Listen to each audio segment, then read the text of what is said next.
There's no such thing as work-life balance. None!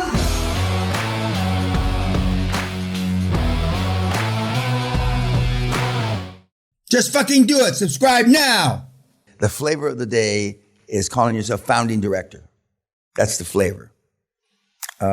Because you shouldn't be the CEO. In a couple of cases, you will be the CEO. And then you're the CEO founder. But that's the flavor of the day. And it seems to be more than enough to get past just about anybody, including the bankers. The only time they'll ask you how much of a founder are you is when the bank wants to know who's going to be on the hook if this thing goes sideways.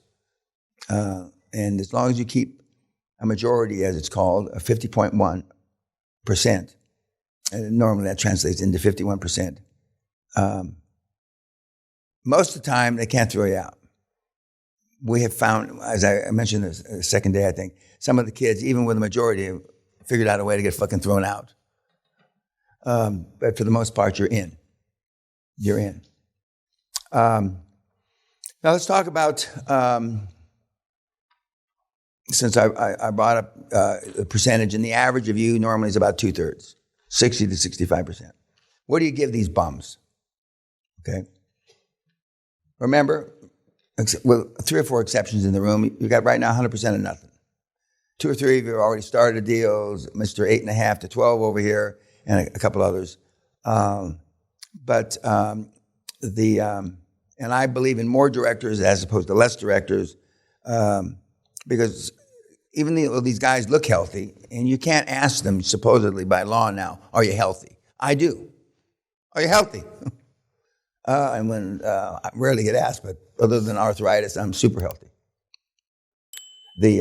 I've tried everything from prayer to herbs for my arthritis, and everything in between. The only thing I haven't tried is meditation, which I'm loath and I won't do that. But other than that, industry experts, you should have 2 to 3. If you're going to be a conglomerate, which I don't recommend because those are harder and they have lower valuations, you're giving 1 to 3%. The new Viking bitch model is you tell them 1 and then you give them 3, or you tell them 1 and then you give them 2. Now, whether you vest them or not is another question. And by vesting means, in other words, over a 3 or 5 year period, if they're giving them 1, you're giving them a quarter every year for 4 years. I don't like that method because when I pick people, I almost always pick the right people. But when you pick people, you may not pick the right people. So as a defense mechanism, and I don't like anything defensive, I like everything offensive, you may say, okay, over 4 years. So they get 0.25% over 4 years, and then you're going to really give them, instead of 1, you're going to give them 2. So it would be 0.5% every year